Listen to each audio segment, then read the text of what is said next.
గజం కేవలం 500 రూపాయలతో 1210 గజాల భూమి కేవలం 6 లక్షలు మాత్రమే.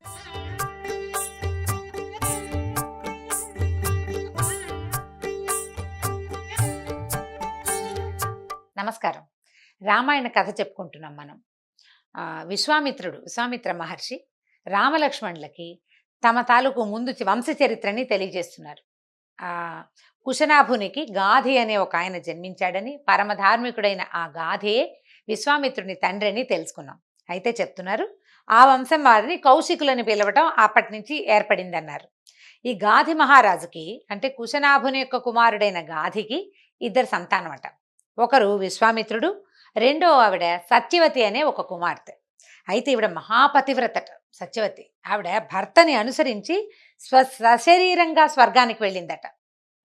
అక్కడ ఆమె పరమ పవిత్రమైన కౌశికి అనే ఒక నదిగా మారింది. అక్కడి నుంచి స్వర్గం నుంచి ఎక్కడ ఈవిడ హిమాలయాల్లోకి ప్రవహిస్తుందన్నమాట. పరమ పవిత్రమైనది, అత్యంత ప్రఖ్యాతి కలిగింది, మహాత్మ్యం కలిగిన నదిగా మారింది ఆమె యొక్క పాతివ్రత్య మహిమతోటి. అయితే హిమాలయ పర్వతాల్లో ఉండటం వల్ల అంటే విశ్వామిత్రుడు చెప్తున్నారనమాట, ఎప్పుడూ నా సోదరి దగ్గరే ఉండి, హిమాలయాల్లోనే ఉండి సోదరి ఆతిథ్యం స్వీకరిస్తూ ఆమెతో పాటు నేను అక్కడే ఉండేవాడిని. ఈ యాగాన్ని పూర్తి చేయాలనే ఉద్దేశంతో ఆమెను అక్కడ విడిచిపెట్టి నేను సిద్ధాశ్రమానికి వచ్చాను. నాయన, నీ పరాక్రమాల వల్ల, నీ తండ్రి నిన్ను పంపించడం వల్ల, నీ యొక్క పరాక్రమం వల్ల నాకు యాగం ఫలం సిద్ధించింది. కాబట్టి నువ్వు కోరినట్టుగా ఈ సోనా నది సమీపాన్ని గురించి అడిగావు, నీ కథ అంతా చెప్పాను. రాత్రి పొద్దుపోయింది, ఇక పడుకోండి, ఇక్కడ పడుకుందాం, రేపు పొద్దున లేచి మిగిలిన వ్యవహారం చూద్దాం అనుకున్నారు. సరే, ఈ మునులు వీళ్ళంతా కూడా రాత్రంతా దాని గురించి మాట్లాడుకుంటున్నారనమాట. ఆ వంశం ఎంత పవిత్రమైంది.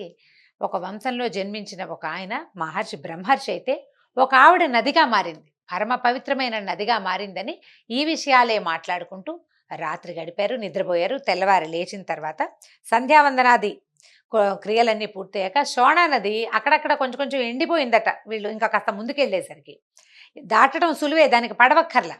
కానీ ఎలా దాటుతాం, ఎక్కడి నుంచి దాటాలంటే మునులంతా ఈ ప్రాంతానికి తరచూ వస్తున్న వాళ్ళే, వాళ్ళకి తెలుసు ఎట్లా నది దాటాలో. వాళ్ళని అనుసరించి వెళ్దామని విశ్వామిత్రుడు రామలక్ష్మణులు తమతో పాటు వచ్చిన మునులని అనుసరిస్తూ అనేక వనాలని దాటుతూ మధ్యాహ్నం గంగా నదీ తీరానికి చేరుకున్నారట. ఇంతకుముందు కూడా మనకి గంగ ప్రస్తావన వచ్చింది. సరయూ నది, గంగా నది కలుస్తున్నాయి, సంగమిస్తున్నాయని. ఈ పూర్తిగా గంగా ప్రవాహాన్నే వీళ్ళు చేరుకున్నారనమాట. పవిత్ర గంగా నదిలో స్నానాదులు ఆచరించారు. ఆ పరవళ్ళు తొక్కుతున్న గంగను చూస్తే ఎంత ఉత్సాహం, ఎంతో సంతోషం కలిగినాయట.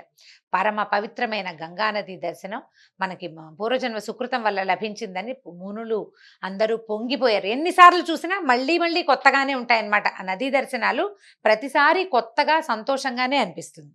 అయితే అక్కడ అగ్నిహోత్రము అవి చేసుకున్న తర్వాత ఈయన అడిగాడు శ్రీరాముడు, గంగానది పరమ పవిత్రమైందని నాకు తెలుసు గురుదేవా. అయితే గంగని త్రిపథగామిని అంటారు. 3 పథాల్లో నడుస్తుంది గంగ. త్రిపథగామిని అంటే ఒకటి స్వర్గంలో, రెండోది భూలోకంలో, మూడోది పాతాళ లోకంలో. ఎలా గంగ ఇట్లా త్రిపథగామిని అయ్యింది? ఇక్కడ పరవళ్ళు తొక్కుతున్న గంగ స్వర్గానికి ఎట్లా వెళ్ళింది, పాతాళానికి ఎలా దిగింది అని అడిగారు. అడిగేసరికల్లా అప్పుడు విశ్వామిత్రుడు చెప్తున్నారనమాట, హిమవంతుడనే పర్వతరాజు ఉన్నాడు. ఈయనకి మేరు పర్వతం యొక్క కుమార్తె అయినటువంటి మనోరమాదేవి ఆయనకి భార్య. ఈయన అధీనంలో ఎన్నో ధాతువులు, తర్వాత ఎన్నో మూలికలు ఉన్నాయి, ఔషధాలకి నిధి ఈ హిమవత్ పర్వతం. అయితే ఈయనకి ఈ హిమవంతుని భార్య అయిన మనోరమాదేవి వల్ల 2 కుమార్తెలు కలిగారట. పెద్ద ఆమె గంగా, రెండో ఆవిడ ఉమ, గంగా ఉమ. అయితే దేవతలందరూ ఈ గంగాదేవిని తమకివ్వమని ప్రార్థించారట. గంగా నదిగా జన్మించింది. అందుకని ఈ పరమ పవిత్రమైన అపురూప సౌందర్య రాశి అయినటువంటి గంగని తమకివ్వమని, తమ దగ్గర ఉంచుకుంటామని ఈయన ప్రార్థించారు. ప్రార్థించేసరికల్లా సరే వాళ్ళు ఏం చేశారు, దేవతలు ఈ గంగని తీసుకెళ్ళిపోయి 3 మార్గాల్లో తీసుకెళ్ళి స్వర్గంలో అటు పెట్టుకున్నారు. 3 మార్గాలు కదా, ఒక మార్గంలోనే దేవలోకంలోకి ఈ రకంగా వెళ్ళింది. ఆ తర్వాత ఆ విధంగా ఈ భూలోకంలో హిమవంతునికి జన్మించినటువంటి గంగ సురగంగ అయ్యింది. అయితే హిమవంతుని రెండో కుమార్తె ఉమాదేవి, ఆవిడ ఉగ్రమైన తపస్సుని ఆచరించి ఈ పరమేశ్వరుణ్ణి వివాహం ఆడింది. అయితే రాముడు అడుగుతున్నాడు అనమాట, మరి ఇప్పుడు గంగని పైకి తీసుకెళ్లారు, బాగుంది, భూలోకంలో పుట్టినామండి, మరి 3వ మార్గానికి ఆవిడ ఎలా అవలంబించింది? త్రిపథగామిని కదా, ఎలా వెళ్ళింది? 3 లోకాల్లోనూ పరమ పవిత్రంగా భావించబడ్డానికి గంగ ఆమె ఎలాంటి పుణ్యకర్మలు చేసింది? ఇప్పుడు ఒకసారి ప్రఖ్యాతి వహించాలంటే ఏదైనా ఒక పుణ్యకర్మ ఆచరించాలి, ఏదైనా ఒక గొప్పతనం ఉండాలి. ఆమె ఇక్కడ పుట్టింది, వాళ్ళు పైకి తీసుకెళ్లారు, ఇలాంటి గొప్పతనం ఆవిడకి ఎలా వచ్చింది అని అడిగేసరికల్లా అప్పుడు చెప్తున్నారనమాట. ఈ మహాతపశాలి జ్ఞానస్వరూపుడైన పరమేశ్వరుడు ఉమాదేవిని వివాహం చేసుకున్నాడు. అయితే వీళ్ళిద్దరూ 100 దివ్య సంవత్సరాలు కలిసి కాపురం చేస్తూ కలిసి ఏకాంతంగా తిరుగుతూ ఉండేవారు. కానీ వారికి సంతానం కలగలేదట. అయితే దేవతలందరూ ఏమని భావించారంటే, ఇంత శక్తిశాలి అయినటువంటి పరమేశ్వరుని తేజస్సుని ఎవరు భరించలేరు, రేతస్సు కనుక ఎక్కడైనా పతనమైతే ఎవరూ సహించలేరు. కాబట్టి ఏమని అడిగారు, నీ తేజస్సును నీలోనే నిలుపుకో, దాన్ని సహించలేవు లోకాలు అని బతిమలాడారు. బతిమాలేసరికల్లా ఈయన ఏమన్నాడు, ఒప్పుకున్నాడు. అలాగే నా తేజస్సుని నాలోనే ఉంచుకుంటాను, కానీ స్వస్థానం నుంచి ఆల్రెడీ ముందే కదిలిన రేతస్సుని ఎవరు భరిస్తారు, రేతస్ పతనం అవడానికి సిద్ధంగా ఉన్న రేతస్సుని ఎవరు భరిస్తారని అడిగేసరికల్లా వీళ్ళు ఏమన్నారు, అయితే ఒక పని చేయండి, చెలించిన రేతస్సుని భూదేవి భరించగలదు, ఆమె మీద వదిలిపెట్టేయండి అని చెప్పారు. చెప్పేసరికల్లా పరమేశ్వరుడు తన తేజస్సుని భూమి మీద విడిచిపెట్టాడు. ఈ తేజస్సు అడవులు పర్వతాలు అంతా ప్రవహిస్తూ భూమండలం అంతా నిండిపోయింది. భూమి వల్ల కాలేదు, ఉడికిపోతోంది ఆ వేడి తట్టుకోలేక, ఆ శక్తిని తట్టుకోలేక. దాంతో అది దుఃఖించడం మొదలుపెట్టింది.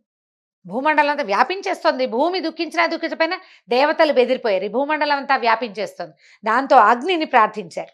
అగ్నిని ఏమన్నారంటే, నువ్వు ఏదో ఒకటి చెయ్యి ఈ తేజస్సుని ఏర్పాటు చేయటానికి అనగానే అగ్ని ఏం చేశాడు, వాయువుతో కలిసి ఆ తేజస్సులోకి ప్రవేశించాడట.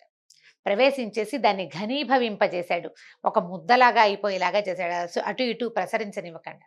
దాంతో ఆ ప్రాంతంలో తెల్లని పర్వతం, శ్వేత పర్వతంలాగా ఏర్పడిందట. ఈ శ్వేతపర్వత ప్రాంతంలోనే ఈ అగ్ని ఆదిత్యులతోటి, అంటే సూర్యుడు మరియు అగ్నులతోటి సమానంగా మెరిసిపోయేటువంటి శరవణము ఉద్భవించింది. అంటే ఒక రెల్లు పొదలు పుట్టినయేట ఈ తెల్ల పర్వతం మీద, శ్వేత పర్వతం మీద. ఆ తర్వాత అక్కడే అగ్ని వల్ల కుమారస్వామి జన్మించాడు. శరవణంలోనే కుమారస్వామి జన్మించి అతని కృత్తికల చేత పెంచబడ్డాడు. ఈ పరమేశ్వరుని తేజస్సుని అగ్ని భరించడం వల్ల అగ్ని సంభవుడని, కృత్తికలతో పెంచబడటం వల్ల కార్తికేయుడని కుమారస్వామి పిలువబడ్డాడు. దేవతలంతా ఉమామహేశ్వరులని అనేక విధాలుగా స్తుతించారు. కానీ ఇలా జరిగేటప్పుడు ఈ మొత్తం క్రియలో ఉమాదేవి విపరీతమైన కోపం వచ్చేసింది ఆవిడికి. నేను ధరించవలసిన గర్భాన్ని మీ వల్ల ఇలా పతనం అయిపోయింది, ఈ కుమారుడు నా యందు జన్మించవలసిన వాడు, మీ వల్ల ఇలా జరిగింది కాబట్టి మీకెవ్వరికి మీ భార్యల ద్వారా సంతానం ఉండదని శపించిందట. కోపం తట్టుకోలేక అక్కడి నుంచి భూదేవిని కూడా శపించింది. నీకు ఇన్ని రూపాలున్నాయి, నీకు అనేక రూపాలున్నాయి, నువ్వేం చేయొచ్చు, భూమిగా ఉండకుండా నా కొడుకుని పెంచడానికి పుట్టించడానికి సిద్ధపడ్డావు కాబట్టి నీకు వేవేల భర్తలు ఉంటారు, నీకు పుట్టిన ఏ కుమారుడు నిన్ను సంతోషపెట్టడు.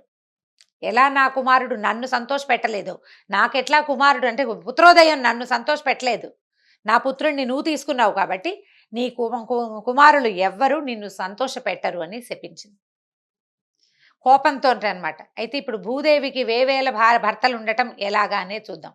భూమి వేరువేరు భాగాలుగా పాలింపబడుతుంది. పాలించిన ప్రతి రాజుని భూభర్త, భూపతి అంటారు. ఆ ప్రాంతాన్ని ఎవడైతే పాలిస్తాడో అతడు ఆ ప్రాంతానికి భర్త అవుతాడు. భూదేవికి వేవేల భర్తలు పాపం. నా విష్ణు పృథివీపతి అంటారు. ప్రతి పృథివీపతే విష్ణు అవతారమే. ఎవరైతే రాజ్యాన్ని పాలిస్తాడో వాడు విష్ణు అవతారము, విష్ణువంశం ఉంటుంది వాడిలో అని చెప్పి భూదేవి విష్ణువు యొక్క భార్య అని కొన్ని చోట్ల చెప్పబడింది. దానికి అంటే సమన్వయం చేయటం కోసము ఎక్కడో ఒక చోట దీన్ని సమన్వయం చేయాలి కదా. రాజైన ప్రతివాడు విష్ణువంశ సంభూతుడే కాబట్టి భూదేవిని ఆ రకంగా సంతృప్తి పరిచారు. కానీ భూమి మీద పుట్టిన ప్రతివాడు భూమిని పాడు చేసేందుకే ఉంటాడు. తవ్వనిదే మొక్కైనా పెట్టలేము ఇక్కడ, తవ్వనిదే బంగారం వజ్రాలు ఏవీ దొరకవు. ప్రతివాడు అంటే భూమికి కుమారులుగా ఈ మట్టిలో పుట్టిన ప్రతివాడు ఆమెను బాధ పెడుతూనే ఉంటాడు. ఆ రకంగా ఉమాదేవి శాపం ఇలా వచ్చేసిందనమాట. దాంతో ఈ దేవతలందరూ చేష్టలు దక్కి నిలబడేసరికల్లా పరమేశ్వరుడు తన భార్యను తీసుకుని మళ్ళీ తపస్సు కోసం వెళ్ళిపోయాడట. అయితే ఇంకా ఉంది కథ, ఇక్కడితోటి అయిపోలేదు. ఈ కథకి కొంత ముందుకి కూడా ప్రవర్తిస్తుంది. పూర్వం దేవతలకి ఋషులకి మహేశ్వరుడే సేనాధిపతిగా ఉండేవాడు. అయితే ఈ దేవతలు ఇప్పుడు ఆయన ఏం చేశాడు, ఉమాదేవితో కలిసి హిమాలయాల్లోకి తపస్సుకి వెళ్ళిపోయాడు. ఆయన సేనాధిపత్యాలు అవి వహించేలాగా లేడు. దాంతో దేవతలందరూ బ్రహ్మదేవుడిని అడిగారు, మాకు ఎవరైనా ఒక సమర్థుడైన సైన్యాధిపతిని ఇవ్వండి. ఆయన వెళ్ళిపోయాడు. ఆయన భార్యకు కోపం వచ్చింది. ఆమెను సమాధానపరచుకోవడానికి వెళ్ళిపోయాడు. మరి ఇప్పుడు మేమేం చేయాలి అని అడిగేసరికల్లా ఈయన అన్నాడు బ్రహ్మదేవుడు, ఉమాదేవి శాపం వల్ల మీకెవ్వరికీ సంతానం కలగదు. ఆమె శాపానికి తిరుగులేదు. ఇది తథ్యం. కాబట్టి ఒక పని చేయండి. ఆకాశంలో గంగానది ఉన్నది కదా, ఈ అగ్నిదేవుడి యందు శివభగవానుని తేజస్సు అంతా నిండి ఉంది. ఎక్కడ ఉంది అది? శ్వేతపర్వత రూపంలో ఉంది. అగ్నిదేవుడు అందులో ఆయన భరించాడు ఆ తేజస్సుని. కాబట్టి మీరేం చేస్తారంటే అగ్నిదేవుని ప్రార్థించండి. అగ్నిదేవుని వలన గంగ యందు ఒక కుమారుణ్ణి కనిపించండి, ఒక కుమారుణ్ణి పొందండి, అతడు మీకు సైన్యాధిపతి అవుతాడని చెప్పారు. చెప్పేసరికల్లా దీనికి ఏం చేశారు, పైగా హిమవంతుని ప్రథమ పుత్రిక కాబట్టి గంగానది ఈ ప్రయత్నానికి ఒప్పుకుంటుంది. గంగాదేవి తన అక్కయ్యే కాబట్టి ఉమాదేవికి అట్టే కోపం రాదు. భూదేవిని శపించినట్టుగా గంగానది మీద శపిస్తుంది ఆవిడేమో అని భయపడాల్సిన పని లేదు.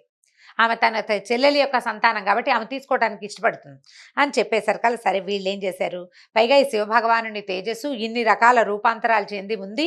ఈ గంగానది భరించడం వల్ల అంటే మాతృస్వామ్యం ఒకటి ఉంది కదా, మాతృదేవత సామ్యం ఒకటి ఉంది. తల్లి యొక్క అక్కగారే కాబట్టి మంచి సమర్థుడైన కుమారుడు జన్మిస్తాడు, బలశాలి, అతన్ని తీసుకెళ్ళండి అని.